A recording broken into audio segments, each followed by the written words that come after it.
Okay, wonderful. If we would start bringing up everyone to the platform. Shalom to everyone. So glad that you are with us today. We want you to know that Apostle is traveling, and we do have an excellent replay from one of his messages last year.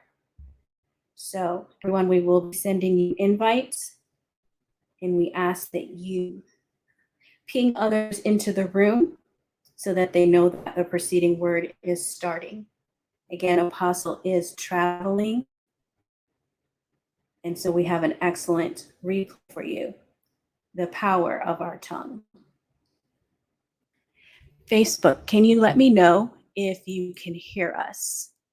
I've had to do a few different configurations here, and so I'm not quite sure if you can hear us, but Facebook, if you can, please just let me know that you can hear us.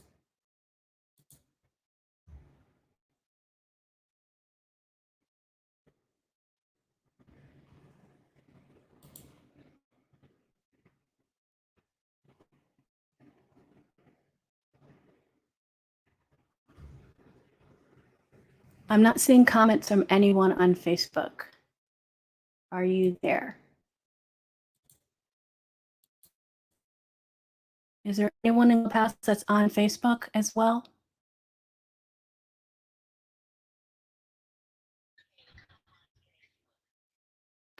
Oh, excellent. So you can hear us? Excellent, excellent. Okay, we're going to get started.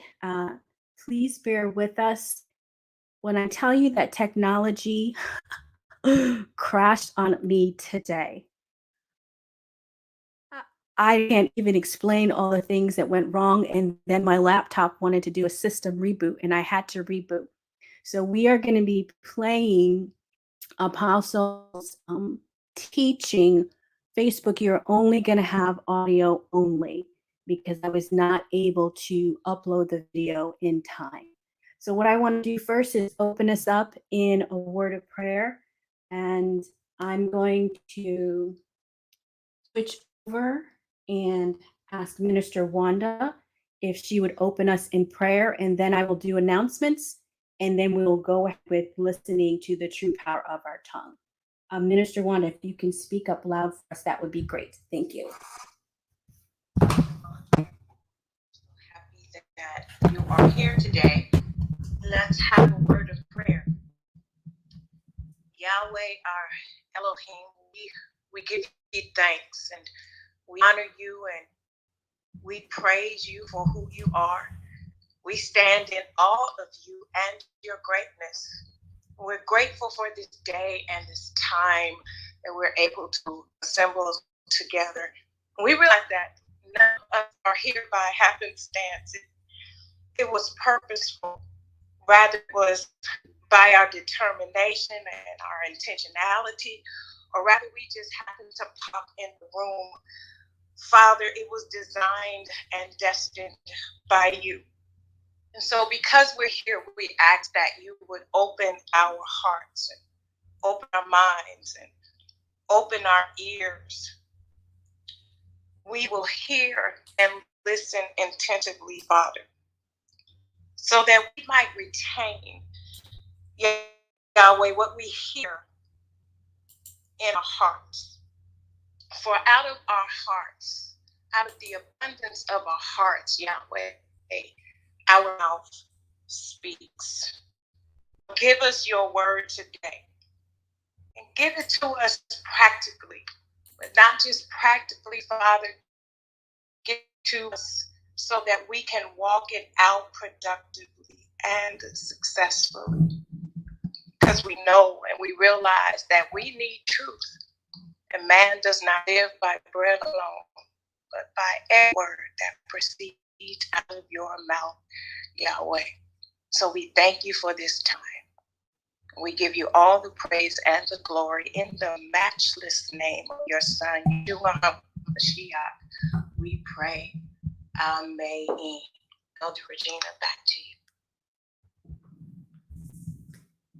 Thank you for that. I appreciate that. We're going to do quick announcements. So I just want to let everyone know that you are in the preceding word. Thank you so much for joining us today. We meet here every Monday, Wednesday, and Friday at 1 p.m. Eastern Standard Time. As you noted, our apostle is traveling, so please keep him in your prayers.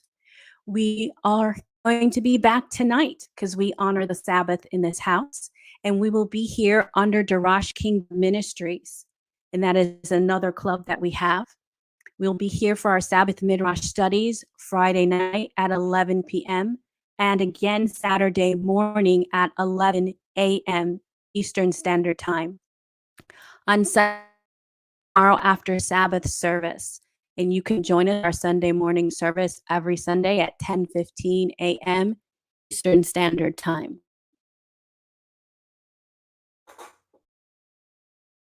We also want to let you know we do have our Wednesday night Bible study at 7 p.m. weekly, and that is under the Darash Kingdom Ministries Club. And then our third club that we have is the Bible Book Club.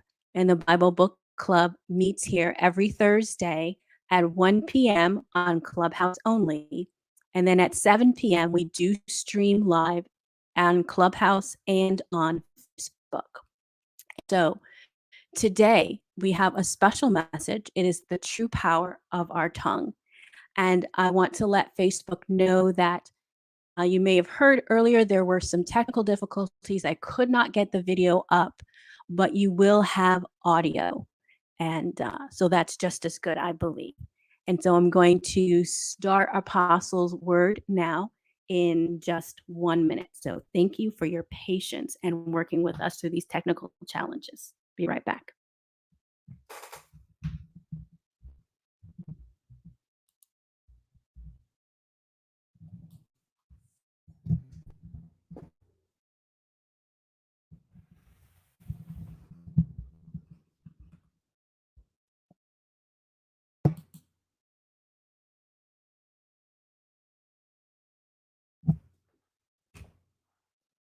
Verse 21. I'd like for you all to join me there, if at all possible. And then I want us to really talk about this. Let's say this to you, Jackie. I am also just really learning how to work IG.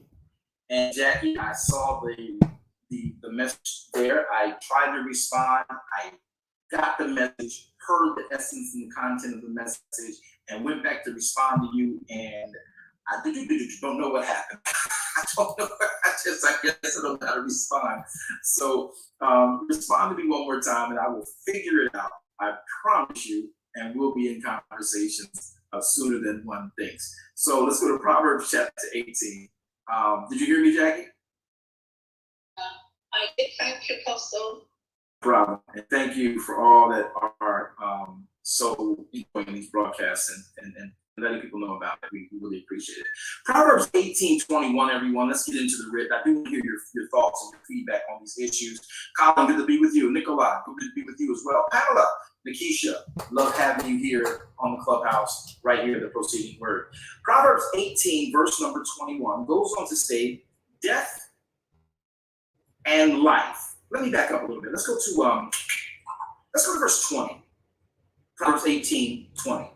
I'll be reading from the King James Version of the Bible. I think it's the best, most easy way to communicate to the average believer, though I read and I own every translation known to the planet. I promise you I do. But I think that KJV has been the modern and common vein. So that's why we use it. If you use another translation, that's fine. But the KJV is what I'll be reading for the sake of having a platform that can reach others. Proverbs 18:20 says, a man's belly shall be satisfied with the fruit of his mouth, and with the increase of his lips shall he be filled. Verse 21 says, death and life are in the power of the tongue. They that love it shall eat the fruit thereof.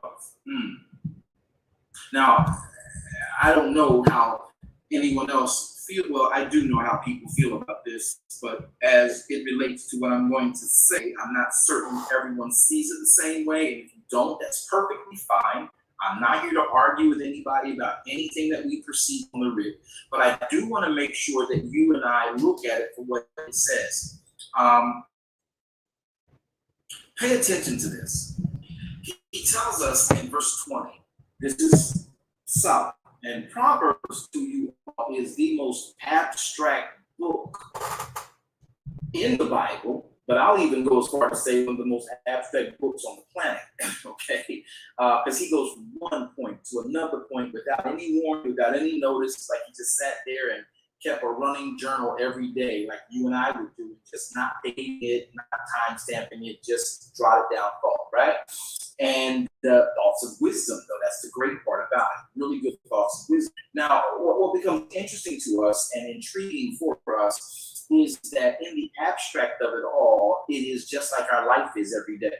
From the first moment we wake up in the day to the last moment that we go to sleep in the day, we have literally gone through countless encounters of different subject matters at different intensities, with different purposes, and met different people, different races, different languages. It's just that abstract as well. So it sort of kind of fits parallel of life. But here's the thing. He makes a very interesting statement that kind of controls all of life. He says that a man's belly, whatever you are going to be filled by, nurtured by, given nutrition regarding it, being given the ability to be made strong and to be made whole, it's going to come from a man's belly. But he's going to be satisfied in his belly with the fruit of his mouth. Now, I'm going to take this into the Hebrew and give you the definition for what they mean by fruit here. He's talking about pere. It is the fruit, literally or figuratively, the bowl or the reward.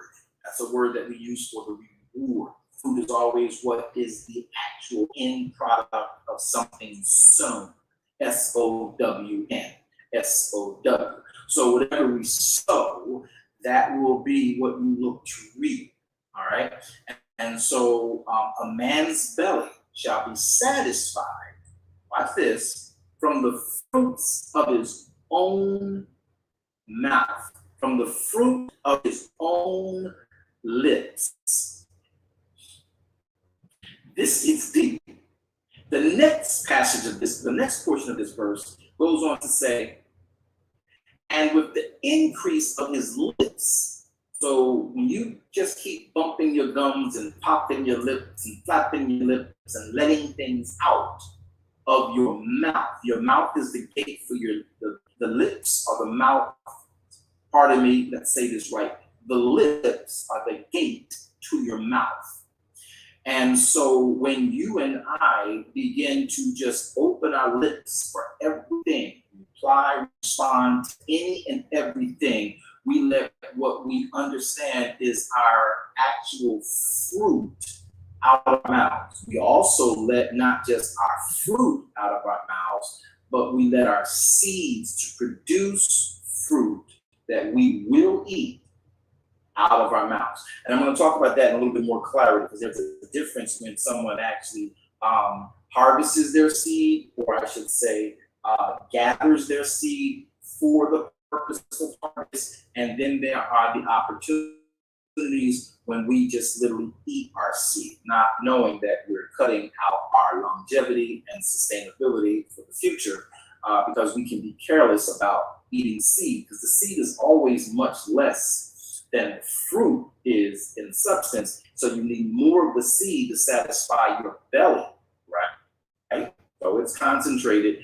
But if you let the seed do its job and then gather the seed from the product of the fruit, then the fruit will fill your belly, and the seed you'll always be able to keep to make more fruit to consistently fill your belly. Okay, say we're talking about, the tongue. How are you trapped on the mouth and the lips? Well, the tongue is in the mouth. And the lips, like this, protect and are the gate to the tongue and the mouth. And the mouth, when it's closed, is going to protect the tongue. And the tongue will actually be whatever the weaponry is, whatever the necessary wisdoms are. And based on what you have inside of you, your tongue is going to render out of the abundance of the heart. the mouth speaks. So back to what Solomon is saying in his deep thought. He says, a man's belly, basically we can even translate this to mean his soul. A man's belly is satisfied with the fruit of his mouth. Understand that you feed yourself. You feed yourself. Your tongue, your mouth, out of the abundance of the heart, the mouth speaks. It also reveals who you are. Your mouth tells everybody who you really are. And you may try to hide and put on veneers and stand behind different types of backdrops that you can throw stones from and duck behind in the shadows. But what comes out of your mouth is based on what's in your heart. Now, we're going to get to verse 21 because Solomon is really drifting in a vein here that I love searching out with him. He says, verse 20 again, Proverbs 18, a man's belly shall be satisfied with the fruit of his mouth, and the increase of his lips shall he be filled. So let's get to the verse 21. Death, in light of that, because of that, death and life are in the power of his tongue. Now, mind you, we're talking about the area of the head. We're talking about the area that has the ability to intake and the ability it has to emit sound. Also, watch this, your very nutrients. It can give away your very power, give away your very position, right? So your mouth is very important. More of us that keep our mouths closed, or at least think well before we open it, we are better off in being able to sustain ourselves and be sustained in society. And in this world, watch that we are in, but because we're supposed to be kingdom individuals, we are not of. So, man's words of intellect and man's words of man's words of supposed wisdom are suspect when it comes to the words of Elohim. Now, those on Facebook, if you got a comment or a statement, please make sure you do keep our algorithm moving. But I want to make sure that and the power of life and death is in our tongue, and they that love it shall eat the fruit thereof. They that love the tongue shall eat the fruit of it. Notice it gives you in verse 21 two things. You have death, which is eternal separation from else. Be very clear about that. Death does not mean necessarily that your body, which is always languishing, is going to cease from living. This death that Solomon speaks of is a spiritual plane, a spiritual platform, where he is referencing being connected to Elohim is going to be based on what you mouth. And being disconnected from Elohim is going to be based on what you proclaim out of your mouth. So the power of being connected to life eternal and the life giver, Elohim himself, and the ability to have that life and be connected to him is in the things you and I say. Now, how important is that on a practical base for our everyday lifestyle? The things that we say are based on what we've garnered, what we've protected, what we've hidden in our hearts. And that's key, because we have to be careful what we bring into our mouth, just as careful as what we send out of our mouths. So let's get deeper into this conversation. Does that make sense to you? Unstoppable, any word you got on that? Moderator Jackie, Moderator Gregory, any words you guys have on that before I move and have the room set? No words. Ms. Jackie?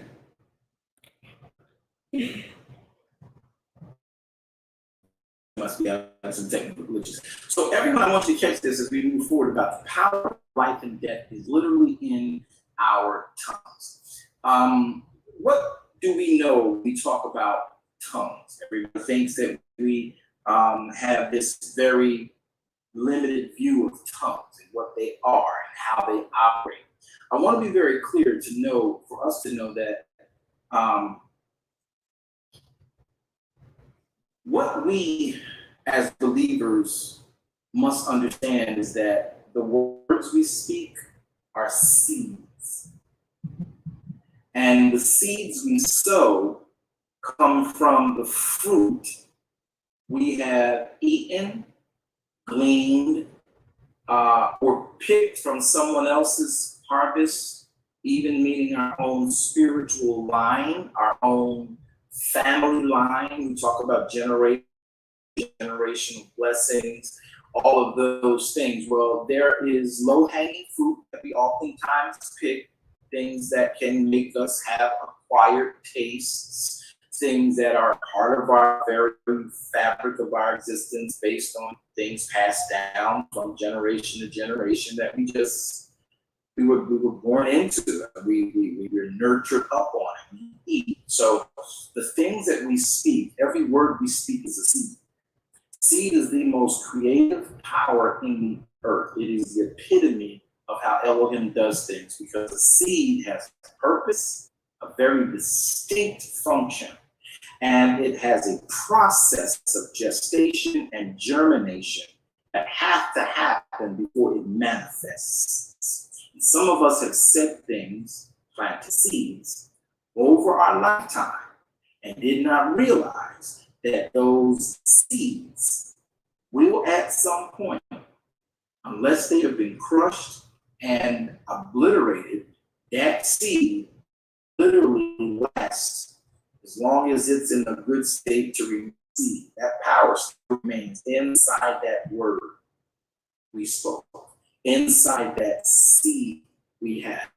Give us and create for us something that will bring forth life later. So you got to be very careful, even who you speak to. There's a passage in the Bible when Yeshua tells them that there was a man who sowed seed. We talked about the sower, right? He sowed seed. Now, the thing here is that the seed was sown amongst a parcel of land, diverse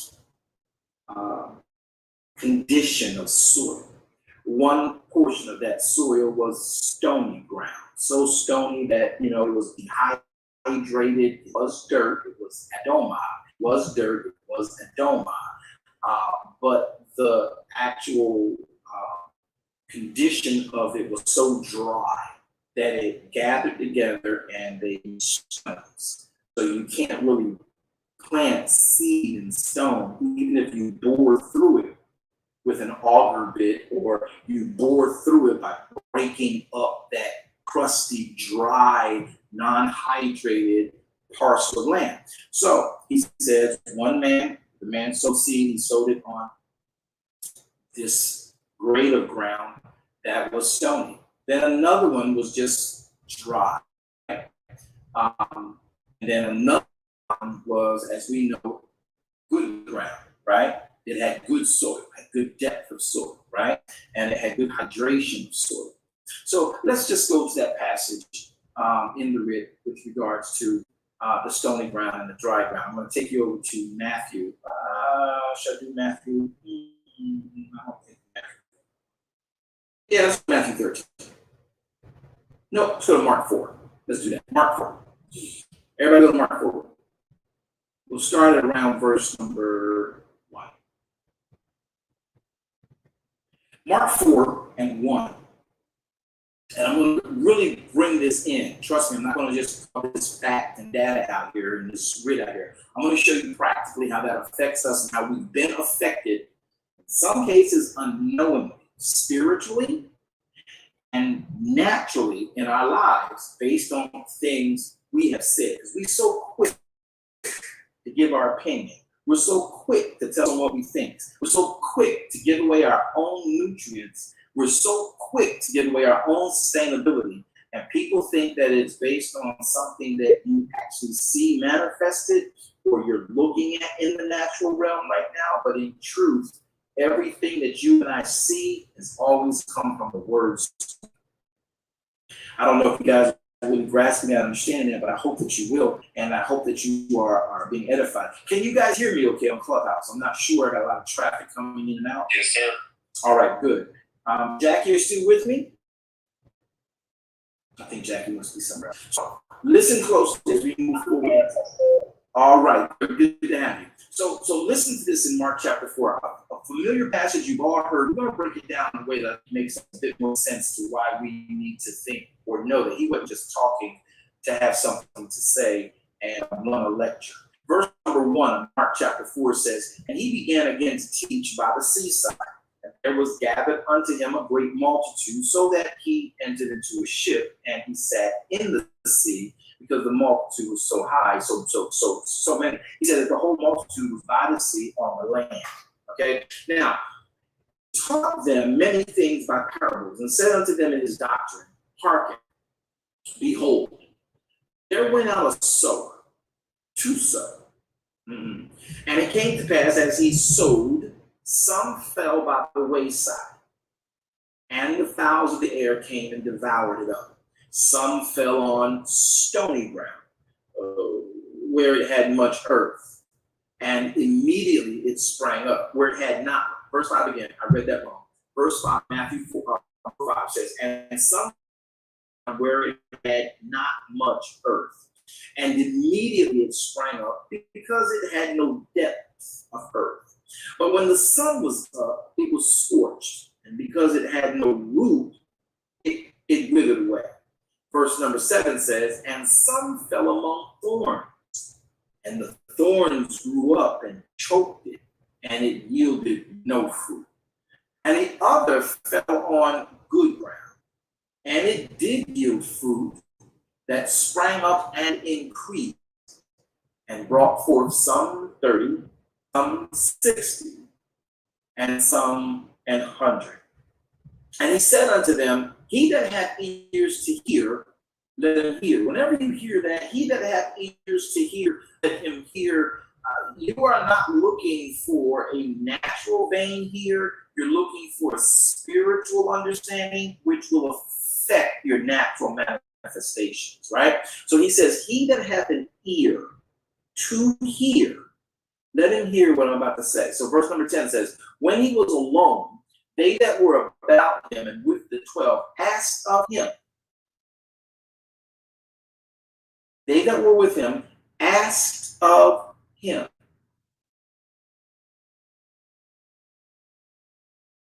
I just lost my place. I can't find where I'm at. Good ground. I'm at verse 9. Here's verse 10. "And he was alone, and they that were with him, with the 12, asked of him the parable. He said unto them," verse 11, Mark 5:11, "Unto you is given to know the mystery of the kingdom of Elohim.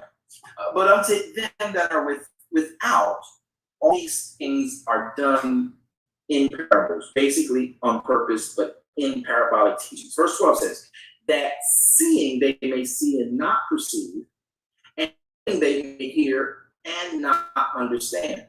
How true that is.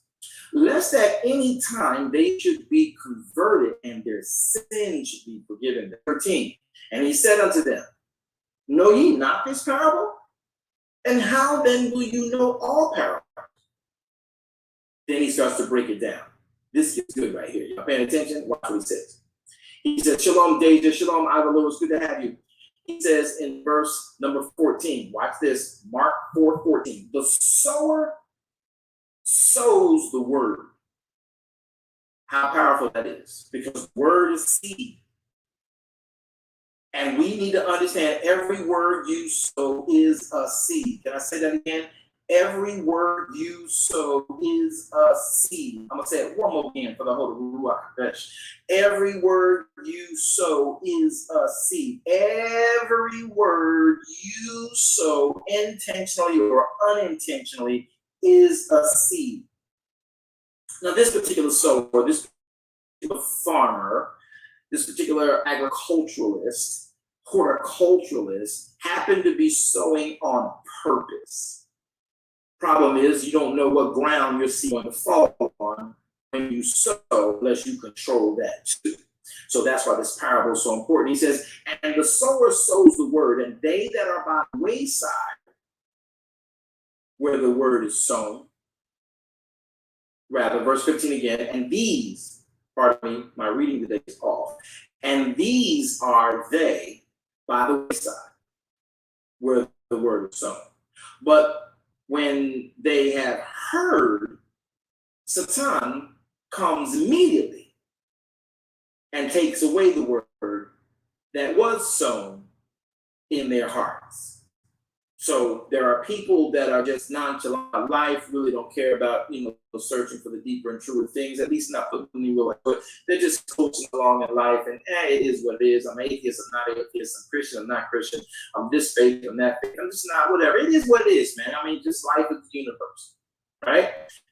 Those who are by the wayside. And when the word comes, because their intellect, their knowledge, their higher learning of academia, all of this, they can rationalize and dispute and argue, and that's the time taking it away, reasoning it away out of their minds, right? That's what's going on. Y'all make sense? Does that make sense to you guys? Okay. Amen. I got to figure out how to Yes, moderate sir. my rooms better because I need some more participation up on my stages. All right, so here's the catch. Now, watch it. That's not a slight, guys. That's just a comment. I spoke out loud. I'm sort of kind of off today. Wow. But verse number 16 says, watch this closely. And these are they likewise which are sown on the ground, who, when they have heard the word, they receive it with gladness because it's good news. And they have no root in themselves. So it's good news, but they don't know just how important this news is. It's good news to hear, but they got no root in themselves. And so endure, but for a short time. And then afterwards, when affliction or persecution arises for the words, immediately they are offended. Now, verse 18 goes on to say, these are they which are sown thorns. So he just broke down two different groups that he had been sown. One was by the wayside, whatever. Then are those who have some knowledge but really haven't been practicing their faith, so their ground is stony. We call that fallow ground, right? It's stony ground. They ain't got no real root. They don't have the word in them, so the water is the word is the water, so they're not hydrated. The ground is fallow, it's dry, it's dehydrated to the point where it's phosphoric. So at the end of the day, these are basically seed being put on fossils, okay? Hard stone. And he's like, they're excited. They've heard it before. They're excited about it. I want to be very clear. I'm talking specifically about the gospel being preached to people, but I'm going to bring it back to practical life for you and I in our natural realm. But he is saying in this parable, and we're going to use it as an analogy, that those people who receive it, who have that hard, stony ground, they themselves have, in fact, they've known a little bit about it, but they got no real root in it. They've not been practicing. They've not been keeping Torah. They've not been keeping Sabbath. They've not been keeping themselves in prayer. They pray when they get in trouble. But the bottom line is, in verse 17, they have no root in themselves, so they can endure for a long time. And then afterwards, when they get afflictions or they get persecutions, which will arise because of their intake of the word, immediately they are offended and like, man, I don't know why I believe that foolishness, and they are offended. I wish I could really talk to you like I want to, but I don't think we have enough time. Verse 18, let's move on to the next group, the next quality, the next grade of soil sown into. Verse 18 says, and these are they which are sown among thorns. So he's going to break down those who are amongst thorns, such as hear the word. Now, in order for there to be thorns, there has to be a whole lot more hydration, more moisture in the soil than there is at the stony ground level, at the stony ground side, right? We got the weights, we got the bystanders. They could care, the lesser or greater or not. They could care less, right? And then have those who know but ain't practicing. And you have these, this third group, those who are the word is sown amongst thorns. And these are such as hear the word. And the cares of this world, and the deceitful riches of this world, and the lusts of other things enter in, choke the word, and the word becomes unfruitful. So there are people who are a bit more practicing than those who are in the stony ground, right? And they have a better garden, if it were, as it were. But any of y'all who are like me in any place where farming and agriculture, I was born in New Jersey, so that's the garden state. I lived in Florida, and that's another very huge garden state. Pennsylvania, garden state. There's a lot of growing going on. Those of you in the Midwest, you understand probably better than most of us. If you're in the Caribbean, you always have your own personal gardens, right? And so you understand the weeds, thorns, and they just get on your nerve no matter how much you pay for your sod, no matter how much you pay for your seed you sow to give you whatever fruit you're trying to bear, whatever vegetables you're trying to give you, that those weeds, man, that you gotta contend with, no matter how well you do it, no matter how much tox you put down, no matter how many services from chemical services that come out, these weeds seem to always come and miss our yards, our gardens, and it's hard to get rid of it, right? And it's just a part of life. And sometimes, though we get good seed in decent ground, we still got other weeds and thorns and the other that actually have the ability to, if not properly managed, that's deep, if not properly managed, these weeds, these thorns, they fight to survive, just like your good for you harvest fights to survive, but they are very aggressive, and they are living organisms. All these things are living organisms. These things have a life that you and I might not necessarily understand, but they are living organisms. They just not by chance. They have purpose, and there is aggression in the ecosystem. There's aggression in ours. There's passiveness in that. So you got to understand this is a real system, right? And so these thorns and these weeds, they can be like marauders. They can be like thieves. They can be narcissistic. Yeah, they can be selfish, and they get what they want, and that they survive on what they eat, and they eat whatever. And if you ain't got claim to it, and it belongs to them, they feel. And if you allow me to use it in that parallel, I'm gonna reel it back in just a few moments for us. Rather than the system, he's making this parable of. Watch. So he said, verse 19, and the cares of this world, when sown amongst those who are in the thorns, the cares of this world are deceitfulness of riches, the lusts that matter, and other things. They can enter in good words being sown. They can choke out the word, so that the good word, the person who has at least moisture on its ground, but has not maintenance, the things that are aggressive and counterproductive in its or his or her garden, we don't manage those things rightly. And even though sometimes we can manage them good for a period, and we think we got it, and we become lackadaisical, we become complacent, and it starts to grow back with a fervor, with a fierceness, and we forget, and then instead of go. Now we have the ability to grow, we have the ability to function, we have the ability to produce, but we're not maintaining. We're not maintaining our own ground. Remember, because you're going to be satisfied in your belly by the fruit. I'm gonna get to that in a minute.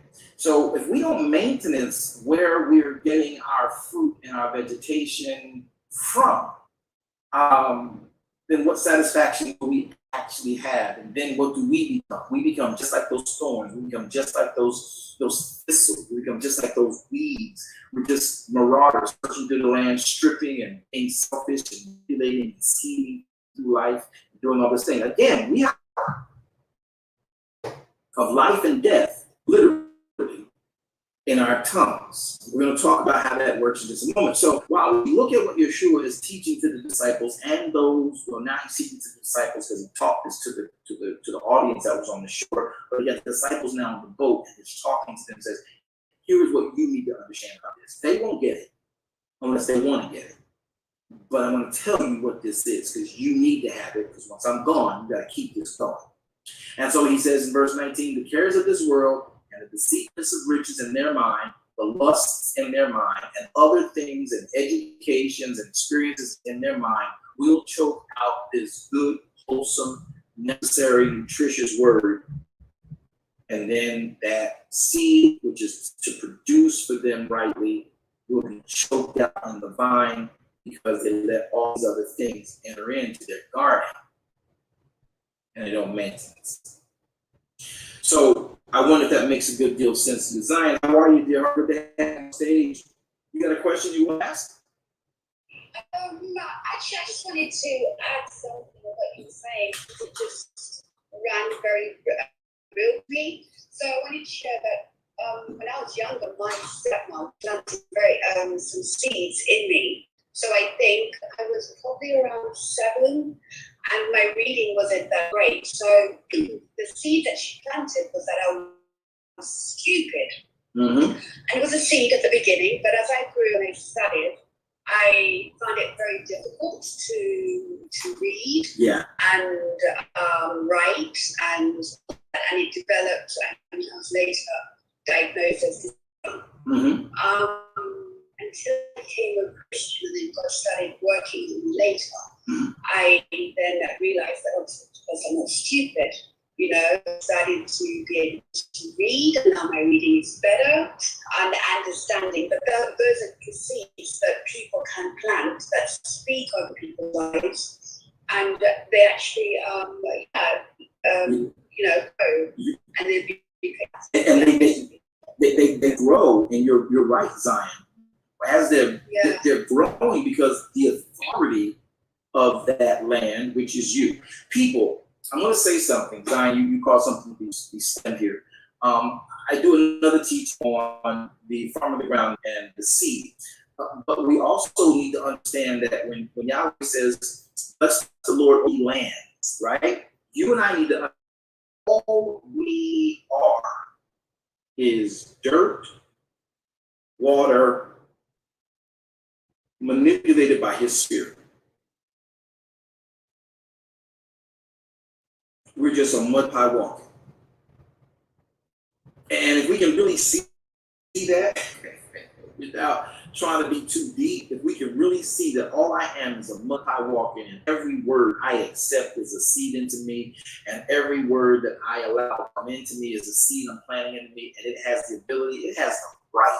Matter of fact, watch this. It has the God-given right to grow. The issue is, do you receive it? That's what Yeshua was talking about here. When they receive the word, and there are other things that they've received, that are allowed to grow in them, along with the good gospel, the good news of salvation. But when we, in fact, as we've all been taught through other else throughout the writ, that, the flesh is enmity against the spirit. So when we understand how even, let's just say, like Sabbath keeping is, we're told on the Sabbath, don't speak your own words. Only speak the words of Elohim, because you're sowing seeds into you when you speak. You got to realize that the words that are sown into you by your mom, by your dad, when you are a little child, you are mud pie, and those seeds, unbeknownst to you, are being accepted into your psyche. They are being accepted into your ground. You are a little garden. You are a little pot. You are a little aqua garden, whatever. And whatever seeds are being sown, you're ugly. You're dumb. You just like your daddy. You just like your mom. You nasty. This. You stupid. Those words are seeds. And when they grow at that very immature and elementary level, they literally have the ability to affect the psyche of the human being by the principle of the fact that life and death is in the power of our tongues. And if you have authority over someone's life until they are now raised up to where they can become their own entity, and prayerfully cut down some of those weeds and thorns that have been sown into them. These things can derail a person's ability to find their destiny, which is, of course, running to who Elohim is. And like Zion said, most of her life was in that vein until she realized her liberties. She was now set free by the liberties wherewith Messiah Christ has set her free. And she began to realize, I don't have to be like that. I'm not designed to be in that defective mode. That was spoken over me ignorantly by someone who had authority over me. And you and I got to be careful of things that we speak over people. That's why I take my time to make sure that if you ever have a problem and you come to me and ask me to counsel with you or solve this problem with you, not for you, with you, not for you, I'm going to take you to the Word. And the people who say, well, I don't want the Bible, I just need to be real or be human for a moment. Well, dear heart, I'm only human because of the Word. And it's the Word that can affect my human life. So my objective is to take everybody to what the Word says. What does the Word say about the situation? Because when you apply the Word, when it's applied, will not return unto Yahweh for you. Not return unto Yahweh as not having carried out the function and the purpose for which it exists, the function and the purpose for which it was applied to. So Zion, that's a very good testimony, and I thank you for sharing that, being transparent with us here on the broadcast. Thank you. God bless. Thank you again. If you got another thought or question, let us know. We'll go from there. So people don't realize, especially parents, you be careful. Stop telling your children, do as I say and not as I do. Yes, it's good that you said that, but you have to realize that if that seed is a word, and then they see you contradict that word with another word, you neutralize that moment, and that child is still left there confused. I'm going to say that one more again. When you as parents, grandparents, watch what you saying in front of your children, watch what you saying. You saying, oh, God is good, but this heifer over here is trifling. You send contrast. You confuse that child. I said that out loud. I mean that from my very heart, because it's damaging. When I get these young children and then we counsel with them and we hear them and they actually start to talk, you can piece together what's being done in the home.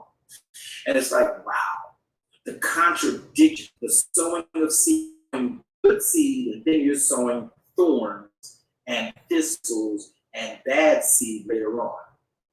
So I need us to understand that for the benefit of how we start moving along in our practical lives. Good to see you with us, Brother Howard. Good to see you with us, Ms. Farrell. Shalom Aleichem, you as well. Those of you, let's reset the room that are on with us on Clubhouse. Unfortunately, we had some technical difficulties. It appears that you are not in the proceeding word, but you are. Glad to have you here with me today. We are in the proceeding word. This is the program supposed to be. And we do this every Monday, Wednesday, and Friday. If you can go into the hallways on Clubhouse, you'll be able to look it up or hit my bio and click on the Proceed Word broadcast that we have. It's a club, and you can join us. And whenever we go live, you can be here with us when we go live. So it's 1 p.m. Eastern Standard Time every Monday, Wednesday, and Friday, and that you can join in and we can have these conversations about a practical way of moving forward, proceeding via the Word, and trying to understand its true intention of our author, who is Yeshua HaMashiach, who is the author and finisher of our faith. So we hope that you all have been able to do and hear today, and I hope you'll join in with us a later time as well. To Jackie, any thoughts you got on that?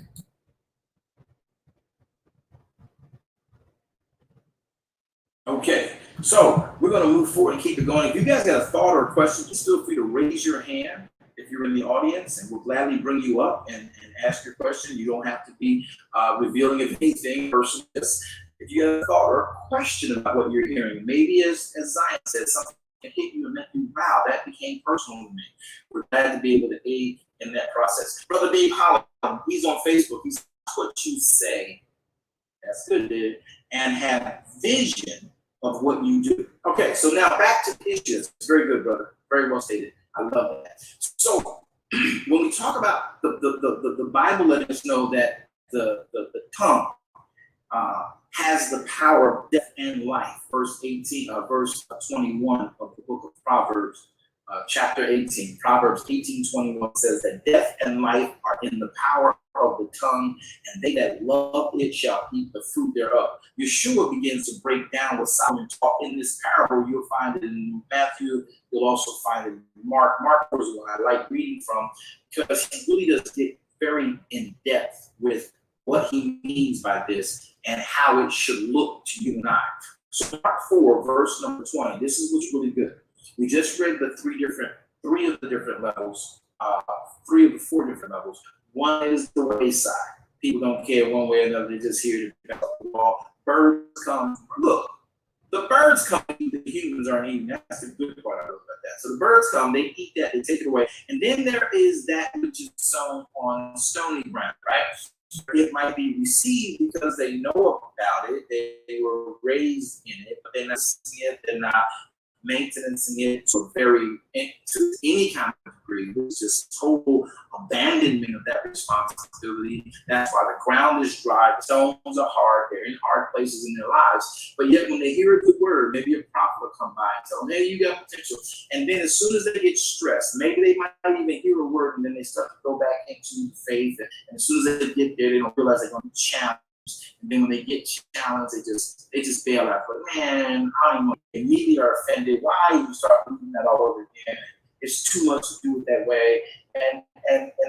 And so it's like when the pressure comes up or the sun comes up, the seed sitting on top of that stone, that stone turns hot. The seed is dried out and burnt up and dead, and they just instantly are offended. Then you have another group which has been a casual, back and forth in the faith. They also are cool with other things that they've begun to see into their own lives, which have become these thorns, these lusts, these deceitfulness of riches, all these things that Yeshua talked about in verse 13.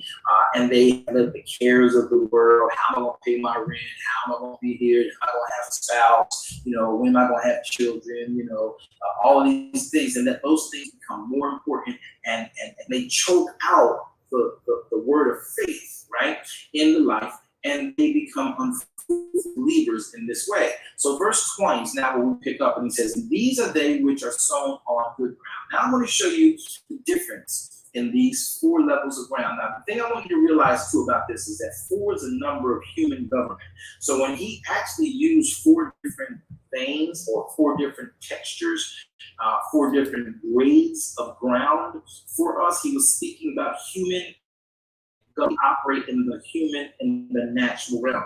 And this is a good thing to understand. Good to have you with us, Draper. Glad to come to you. So in Mark chapter 4, verse 20, he says, these are they which are sown on good ground, such as hear the word and receive the word, and they bring forth fruit. Now, in that phrase, and bring forth fruit, he doesn't express the process, but the process is implied that they are, watch this, maintaining the weeds, pushing them back, cutting them back, uprooting them, throwing them over on stony ground so they can dry up when the sun comes and burn up and be of no effect negatively in their garden. They are maintaining. That's how you bring forth fruit. That bringing forth means that you are preparing for, you are scheduling for, you are being strategic about that word that you have received. Now watch this, because I got to get off of this example to get you to the point of our clubhouse message today, the power of our tongues. We want to make this very clear. So when he says in verse 20, Jamil, I'm so glad to have you up here. Give me 12 seconds. I'm come right to you, okay? And he goes on, he says in verse number 20, they receive it, they bring it forth, and they can do this. And when they're doing this, they bring it forth sometimes 30-fold, sometimes 60-fold, and sometimes 100-fold. And then he said unto them, is a candle brought to be put under a bushel or under a bed, and not to be set on a candlestick? Now, these things are, you would think, this is abstract.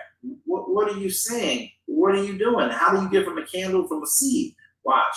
For there is nothing hid which cannot be made manifest, neither was anything kept secret but that it should come abroad. If any man have ears to hear, let him hear. So this mystery of the seed, right? I'm gonna come back and deal with that in just a moment. Why did he go to a candlestick? I'll come back and deal with that in just a moment. But I got someone on stage who wants to ask a question or add value to the room, and that is Jamila. Jamila, what's going on? Talk to me. Hello. Shalom. Shalom. Shalom to you. I just got some thoughts on my mind. First is that a lot of times that we hear the seed, but like the last group, it's the cultivation, the work of making that soil ready for the seed, and that's a continual work. And agrarian nations understand that because they even give the land rest, and there are certain crops they have to grow, put Exactly. nutrients back into the seed. The other thing, like Zion, for 18 years, my mom spoke rejection into my life. I was told, I love you, I hate you, but I don't like you. So it was that rejection, that unlovable that was sold. But I don't really think of that as a seed. I think of that as a weed, because the seed in the parable, and I guess that was more of my question, because wouldn't it be more of a weed than a seed? Because the seed is the word of God. Good question. Trying to choke out the life God has given me. Let me put that in perspective for you real quick. Very good question. Very good perception. But a weed is started from a seed. So you have the seeds of good and you have the seeds of evil. You have the seeds of weeds and you have the seeds of kumquats. There's this one seed that my Caribbean brothers and sisters, they keep and they use, but I can't stand it. Even though I drank the tea from it, I can't remember the name of it.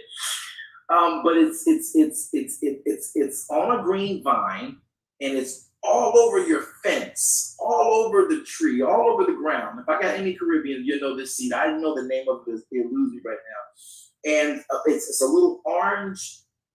The thing even looks like it has a crown on its head. It's a little orange, and then inside it's really red with a couple of red seeds. Sort of kind of really rose wine reddish. And this seed, they use it, karasi. Okay, is that what it is? Karasi? I think I announced that. I think I messed that up linguistically. But someone's letting me know on Facebook that it's karasi. I think you may be right. I think that may be the actual seed I'm talking about. And this thing is the biggest problem in any yard I've ever had. And as much as I enjoyed the tea once they made it, I promise you, this thing is to me a weed. Unless it's going to be done in Cerasee. Sorry, Cerasee. That's exactly what it's correct. I think it's Cerasee. Thank you, Miss Lindo. Yeah, thank you. That's it. Cerasee. The tea is a wonderful, wonderful thing, but the way it controls and chokes out my grass and chokes out other items that are in the garden that I would plant. To me, I don't know if to love it or hate it. I guess that brought up, Jamila, a point for me with what you're saying, and that is that, yes, a weed does not just grow on its own. Everything is a seed. Everything is a seed. And that's why you got to be careful when you shake weeds in your garden and you figure you got the weed, right? And some of these seeds are so small, you can't see them. All it takes, some of the seeds are basically the weed itself and a limb breaking off and dropping in the good ground. And that limb, that branch, that limb, that parcel piece of that weed falling off into the ground will regrow. So everything is from a seed. Now, with that, you would say, well, doesn't that add to the fact that it's a weed, not a seed? No. Everything that we've had, everything that we see, and I used to own a few landscaping companies, not grass cutting companies, y'all. We manicure your lawns. We take care of them from ground level, sprinkler systems, spacing, airing, getting sunlight, moving weeds, moving trees, all that, implants, installs, all that. And so everything that we've ever done is based on a seed. Now, some particular species of that world, herbs and flowers can regenerate. They can regenerate, but everything requires a seed. Jamel, that's a great question. Now, about that, what you said earlier, like about, having heard that, and you're saying, I don't take that as seed, I take that as weed. Be on that vein, remove that weed, but remember, even removing that weed, it will always have a place. It seems like there's no way to get rid of a weed in an area once it's ever really started to grow, because it will now forever come back, because we don't know where that seed was originally planted. Birds carry seeds, they just drop them. Gophers carry weed seeds, they just dogs, cats in yards, and we don't know where that seed was planted, but we just see the manifestation of that weed, and therefore we have to constantly manage that life source, and keep it from choking out, so that we can, like Yeshua brings to us in the book of Mark, so that we can literally, in verse 20, bring forth, and that's a good thing, bring forth that particular information. So I want to make sure we get that. I want to make sure we understand that, and that's a very good point, Jamila. Anything else you want to share on that?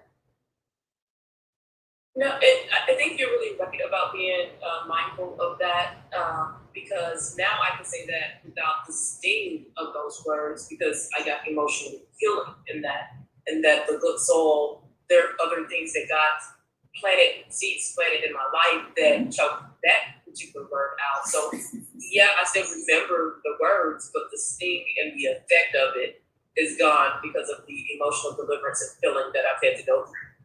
Yeah, and that's the process too. That's the bringing forth of fruit, and that's a very good thing, because again, the fruit of ripeness, the fruit of righteousness. If we can be sort of kind of theoretical and theological here, the fruit of ripeness, the fruit of righteousness, is that element that brings you the hydration and nutrition that you need in your soul, and it heals any rough, rugged, thorny thistle ground, or thorny elements brought forth from ground that was not maintenance, left to just grow wild, and that's why I tell this to parents. You have to be very intentional in what you sow into your children by virtue of your words. You have to be very concerned about their coming forth, their coming out. That's why the word says, train up a child in the way he should go. And that wonderful passage also gave us this lackadaisical mindset that do as I say, not as I do. But then when you tell the child to do as I say, good seed, right? I say do this because that's going to bring this, it's going to plant that seed in you. Some of us believe that, some of us don't. It's going to plant that seed in you, but then you turn around and you then come back and sow the negative seeds. You're stupid, you're dumb, I told you what to do earlier, why didn't you do it? You're just as dumb as your dad, you're dumb as your mom, you ugly, these things, they're seeds. And they plant in vulnerable, spongy children. And we have to be very careful how we do that. Now, we say that in the natural, but remember, what's true in the natural is first true in the spiritual. Same thing is true in ministry. When you have a babe in Messiah, a babe in the faith, and what you do is consistently and constantly, berate them and tell them about the goodness of Jesus and all he's done for me, and here is the plan of God for your life. And then you turn around and you constantly berate them and tell them you're disobedient, you're backbiting, you're lying on the preachers, and you're doing all that. You're sowing seeds as well in that environment. I hope that makes a little bit of sense to people. So we got to be very careful that life and death, the death and life, are in the power of our tongues. And we both feed other people and we feed ourselves. And listen to me closely. You can feed yourself based on the things that you allow yourself to repeat, the things you allow yourself to say. And I know that we got a lot of self-help gurus out there, and quote-unquote self-help coaches and life coaches. And I don't knock these things. But some of it's a farce, Everybody's not designed and equipped to do that. People are flocking to that vein because it's a way to get a grind and make a couple dollars online, make passive income. But you really got to be built for that life. That's not just something everybody can go into. And I say that from my heart and would challenge anyone who questions that, because I lived this life in those veins, and I've seen the damage from people who just did it because it was a way that they thought they could make money. And so when you speak into a person's life and you help them to understand the true intention of the Creator and the Father for them, or you help them understand from this vein of life, this pathway of life, what they can be if they want to really focus on this, and you become an encourager to that end. But when they don't continue to follow your instructions, now you become a destroyer to their end.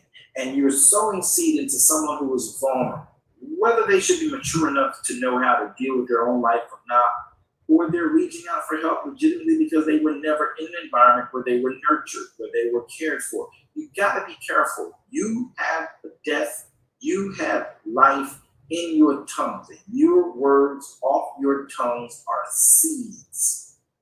And the Bible gives us this clear depiction in the book of Bereshit, the book of Genesis chapter number 8.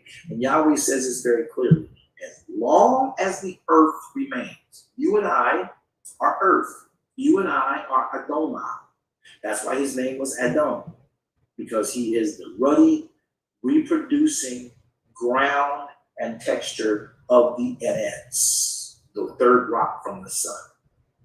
And as long as the earth remains, there will always be seed time and harvest.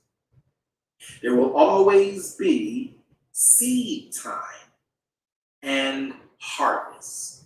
And we have to really grasp that because until you're dead, you're always sowing seed. Until you're dead, you're always receiving seed.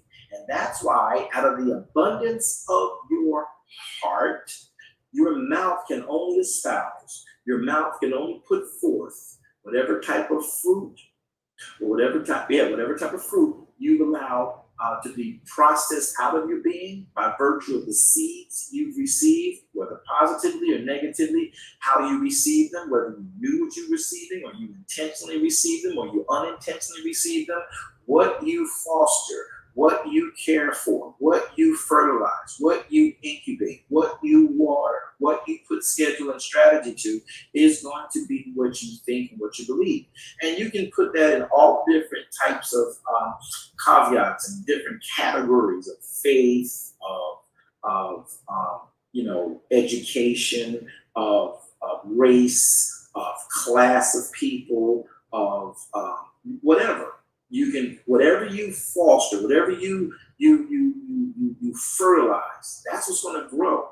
And that's why when he says, out of the abundance of a person's heart, his mouth speaks. So I tell people that when I listen to you, it just takes me 7 minutes to talk with you before I can tell you what's really on your heart, even though you did not know you told me what was on your heart and what has you pressed and stressed right now. And it'll be a basic conversation, a greeting of a conversation, but I'm trained to maybe ask a question or two to see how you migrate in an answer, migrate to an answer. Because the way you migrate to that answer, you're going to pick up and stop at that place that really affects you most, and then you're going to carry that over into our conversation. So if you're having a problem with your child, I can have a 7-minute conversation with you that started off in basketball. And by the time I'm done with that conversation with you, you'll have told me which child is causing you the problems that keep you up at night. And that's how Yahweh allows me to discern and help you pray over your child. And you're like, well, how do you know about the child? Because every time I talk to you about a certain thing, you brought that child up. You got 4 other children, but that child you brought up, and it was always in a negative vein. So understand, out of the abundance of the heart, the mouth speaks. Does that help anybody?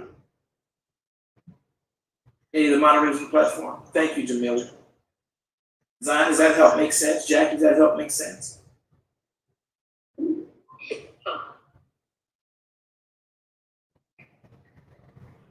Yes, sorry, I was waiting for Jackie to speak. Yes, definitely. A lot of sense. A lot of sense. I mean, I can, as I said, I can definitely relate to it. And now I'm very careful of what I speak, you know, in that sense. My father once told me that, you know, I mean, having my stepmom speak that, I remember my father, probably around the same age, maybe 2 years later, telling me, be careful of the power of the tongue. You know, you can use it to actually, you know, bring somebody down or help someone. So it's like I had the two, the bad and the good, but somehow it was the bad that that stayed and grew, you know, till my late 30s. But yeah, totally, a lot of sense. Thank you. Yeah, well, you're more than welcome. Thank you for sharing as well. Jackie, you had a thought? No, I'm good for now. Thank you. Awesome. Thank you again for sharing and being here and a part of the program. So everyone understand that this is a very clear thing. We have to be very conscious of what we say. I'm going to read something again from the book of Isaiah, chapter 58, one of my favorite passages of the writ, because we are right now in what's known as, I don't know if the UK is already in Sabbath or not, but I think that I know that Sabbath, we're in the eve of, we're in the Erev, the eve of Sabbath. And Sabbath, for those of you who know how we worship as a Sabbath keeper, we shut down from the secular world every Friday at sundown, whenever that is, until Saturday at sundown, whenever that is. We don't make it 6, we don't make it 7, we don't generalize it, convenience it. It is when sundown is. So Friday at sundown until Saturday at sundown are what we call the 7th day. It is called, what Yahweh says, the Sabbath.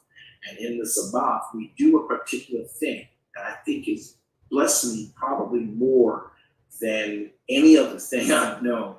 And it's in Isaiah chapter 58. You'll always hear me reference this because Isaiah takes on a lot of different things for me in this passage.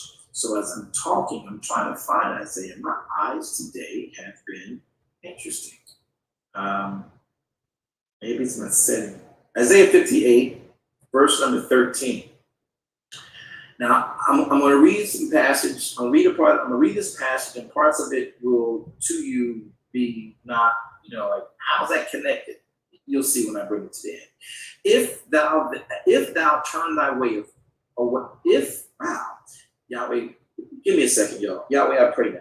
I don't know what this is with my sight, but I'm turning this over to you. You are Yahweh Rapha, the Lord, my healer. Whatever this is, I'm asking you now, under the veil of the blood of Yeshua HaMashiach, that you would see my eyes back to that state of perfection, the state of creation that you intended, that I might serve your people and myself and my families through the reading and understanding of your word. This I pray now for healing in this situation. In the name of Yeshua HaMashiach, you are Yahweh Rapha. Amen. All right, Isaiah chapter number 58, verse 13 says, if thou turn away thy foot from the Sabbath, or in the Sabbath, from doing your pleasure on my holy, on my Kodesh day, and if you will call the Sabbath a delight, if you will call it the holy of Yahweh, if you will call it honorable, and if you will honor Elohim, Yahweh, by not doing your own ways in the Sabbath, by not finding your own pleasures in the Sabbath, by not, here it is, speaking your own words in the Sabbath, then shall you be found as delighting yourself in Yahweh.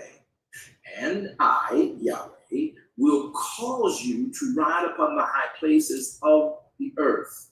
And I will feed you with the heritage of Jacob your father, for the mouth of Yahweh Yireh hath spoken.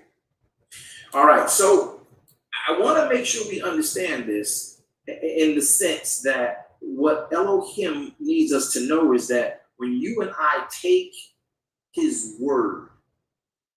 And we nurture, fertilize, water, and plant it by accepting it into our soil of our soul, the soil of our being.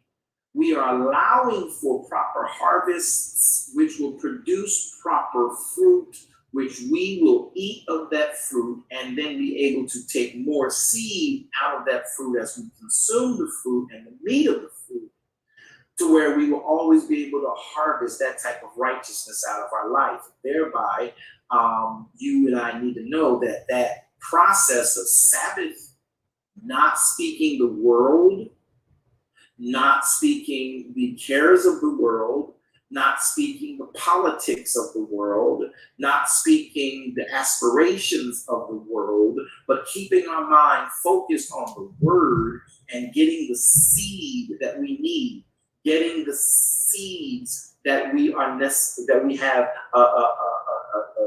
a need. I'm sorry, I said the same thing twice. We have a need for that word, but we don't even know it sometimes because we think that knowledge of this world is sufficient for wisdom. But it is the word of Elohim that gives us and unlocks the knowledge, which unleashes the wisdom and helps us to manage it and learn how to yield it, how to wield it in our environments that we call our world. So what he has put into our week is a way to make sure we're always getting and planting and fertilizing good, godly Elohim seed that helps us to move and to flow in the earthen realm.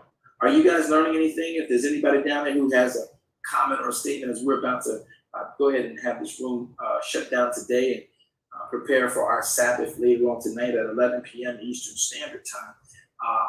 Those of you who'd like to join in, you may. That's a longer broadcast. We will broadcast as long as there's questions and conversations about the word, and we will stay on for 7, 5, 6, 3 hours, however long it takes, to talk about only the word of Elohim on the Sabbath.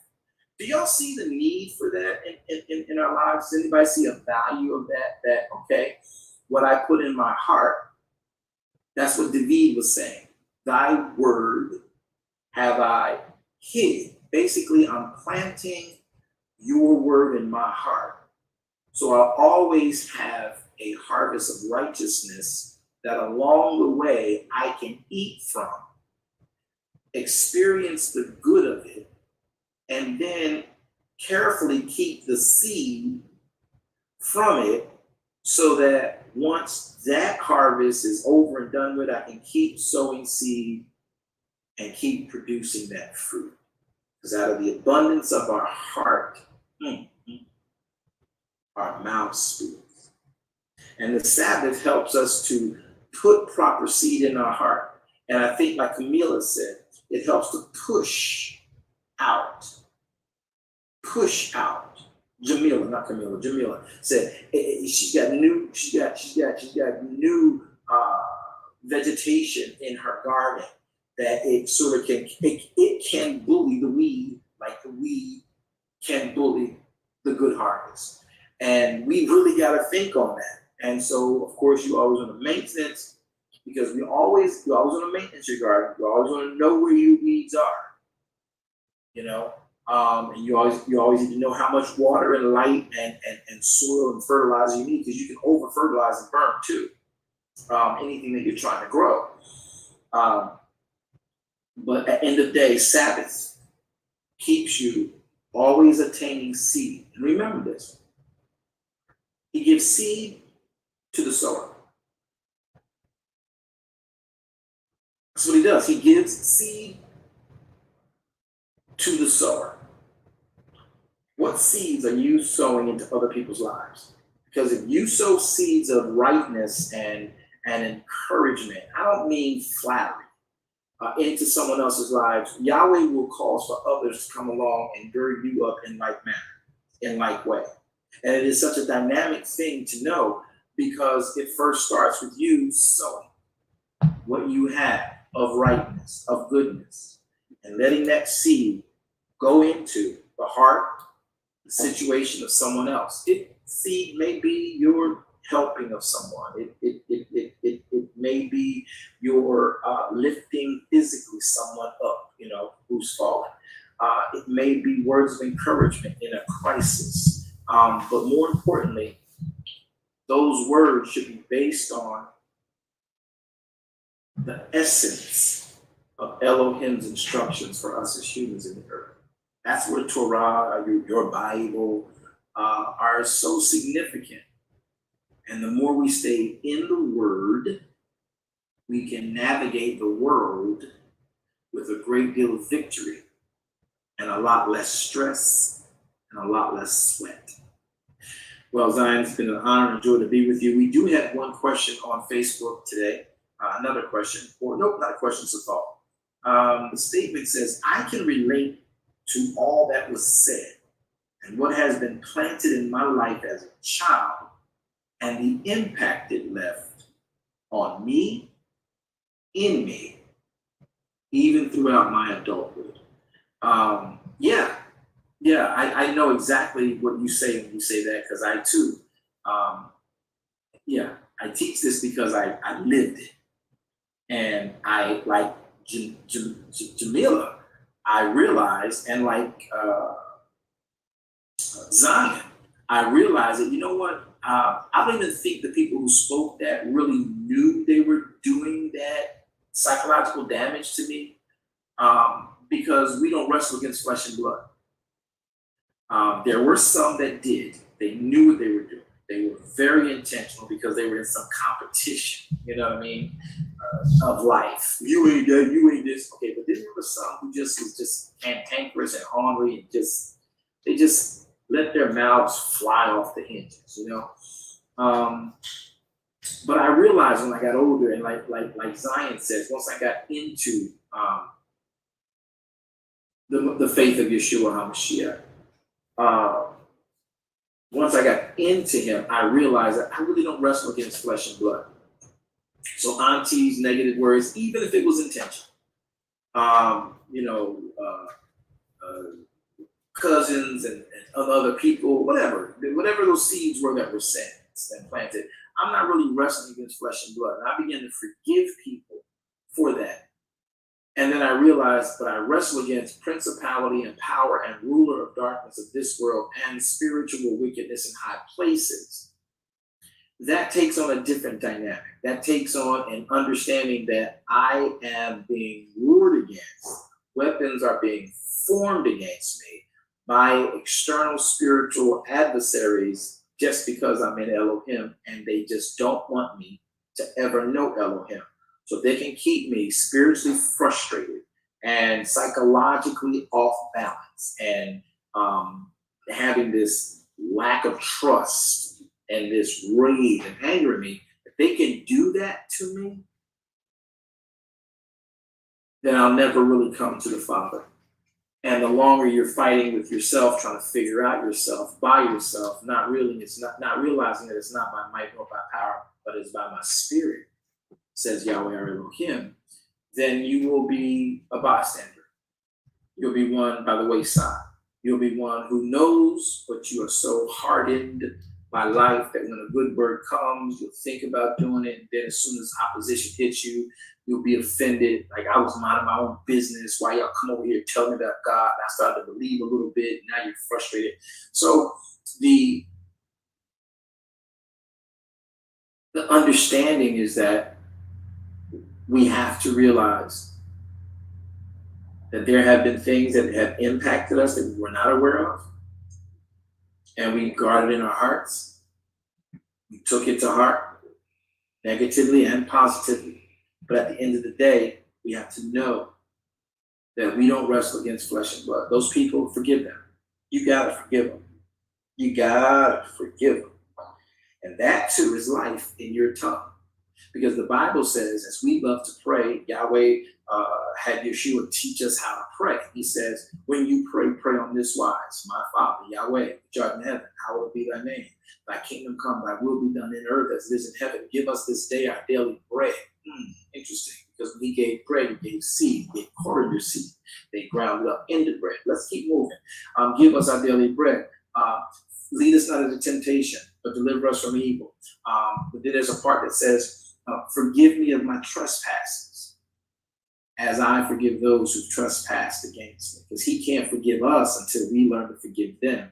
And many people might get the word, but because you still have an unforgiving heart and have not used the word, have not put forth the seed, have not spoken out that I forgive a person and mean it, then Yahweh really can't forgive you. And then we find ourselves in church, in environments like this, where the word is being espoused, the good news is being shared, and we find out that we're stony ground. Or we find out that we are ground that has thorn in it and weeds in it. And all of this stuff is very essential to how we operate and navigate through life. So when we learn that we have the power of life, we have the power of death, death and life are in the power of our tongue. And what comes out of our mouth is based on what we have in our heart. And what we have in our heart, I pray, is like thee, his word. Because I hold a lot of revenge in my heart. I did for a long time. I had a plan of revenge for 10 people. I held that in my heart from a baby child. When I knew these people meant me no good, they didn't know. I could hear the things that they said about me. And then when I would see them, they'd smile on my face. They didn't even know I was sitting behind the couch. They were talking as adults about that boy and the things they said about me and my mom. Then when my mom came around, they smiled in their face and all that. And I had revenge plans for everybody. And I promise you, I was one that when I set my mind to do it, I'm going to do it. But once I got saved, I realized that I was harboring that stuff in my heart. I was fertilizing that in my heart. Each year I grew, it grew. Each year I got older, it grew stronger and more settled in me to do. Because, it was in my heart.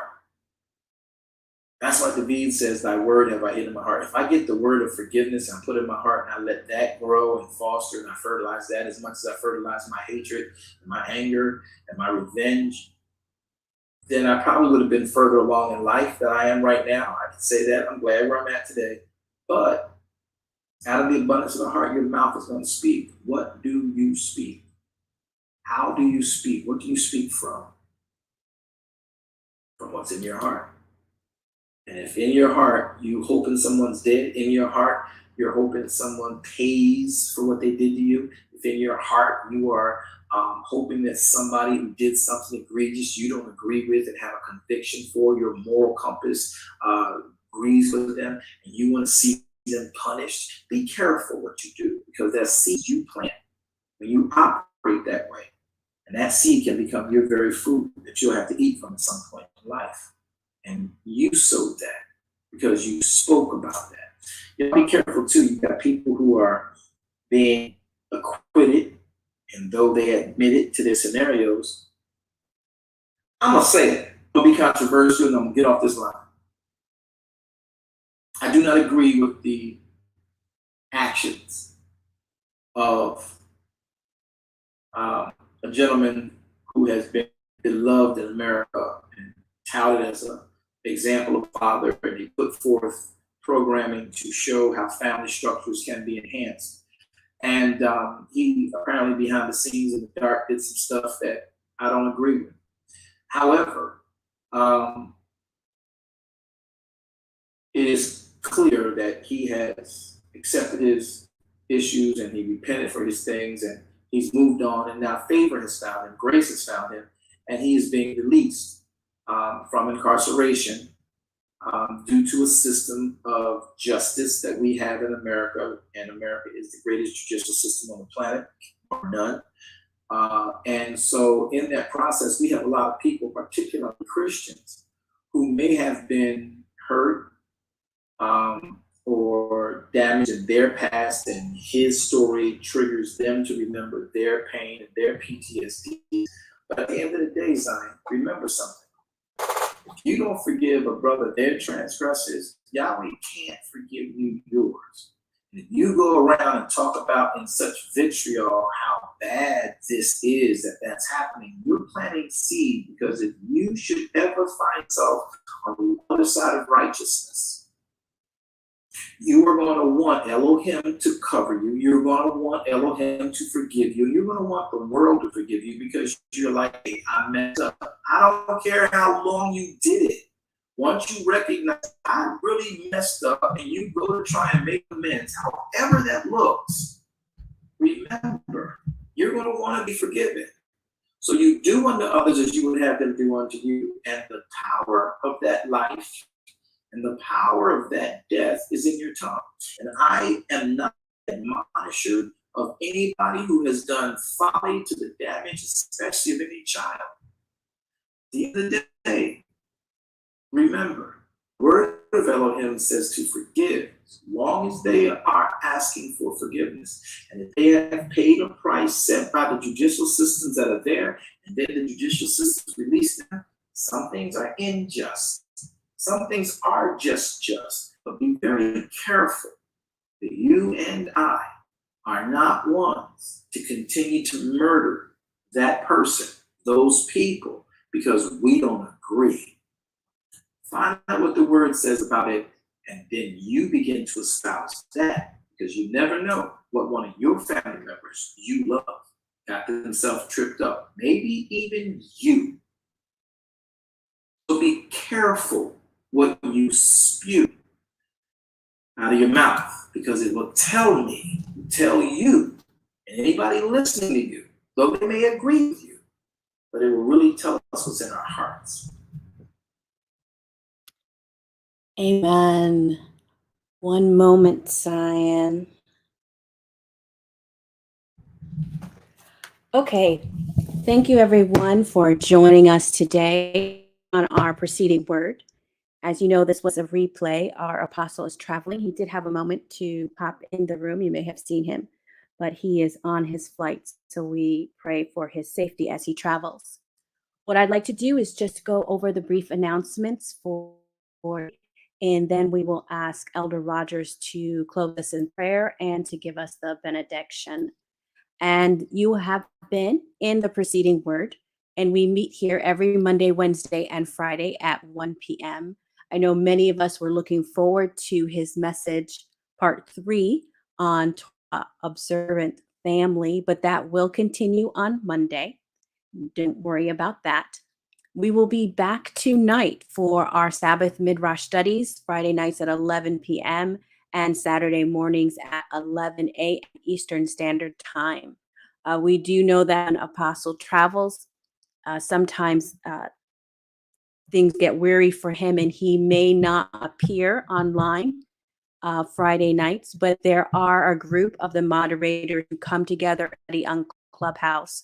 So please feel free to follow the mods if you're on Clubhouse. If you're on Facebook, you may want to join Clubhouse just to be able to study with us during our Sabbath Midrash studies. So we will be here tonight at 11 p.m.ish and again Saturday at 11 a.m. And then we want you to know that we are always here on Sunday mornings with our Morrow After Sabbath service every Sunday morning at 10:15 a.m. And this is under the Darash Kingdom Ministries Club. And Darash also has our Wednesday night Bible study at 7 p.m. Eastern Standard Time. And then in the third club, we have the Bible Book Club, and that meets every Thursday. 1 p.m.s now are only on Clubhouse, and then 7 p.m. is broadcast on Clubhouse and Facebook. And so we thank you so much for joining us today for the power of our tongue. And so I'm going to turn the room over to Elder Rogers, who's going to pray for us, give the benediction, and then I will close the room. Elder Rogers.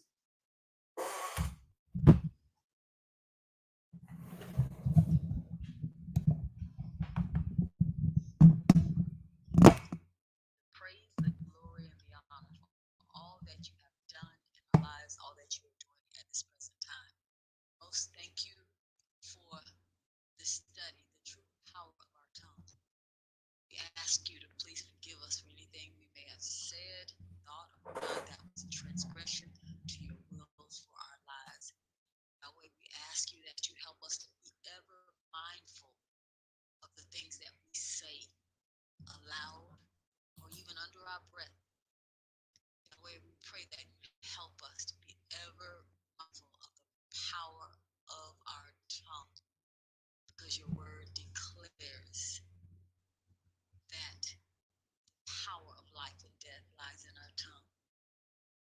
whatsoever we say, paraphrasing Yahweh, we shall eat the fruit of our tongues.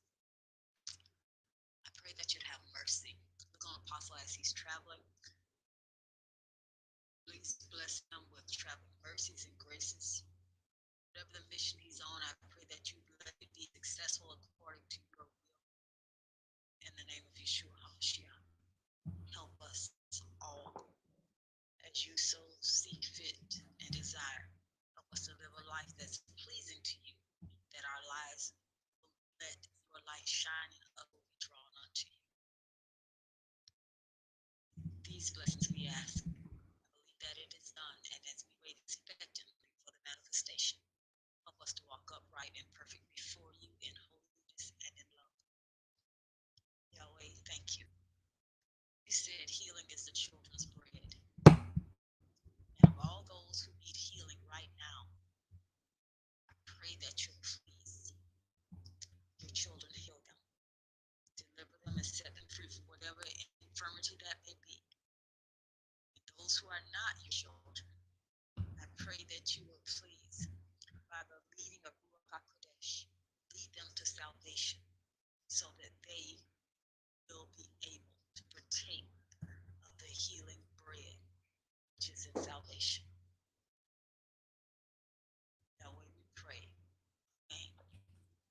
And if you will, stretch your hands out, palms to the ceiling, and receive the blessing, this benediction. May Yahweh bless thee and keep thee. May Yahweh make his face to shine upon thee and be gracious unto thee. May Yahweh lift up his countenance against thee and give thee shalom.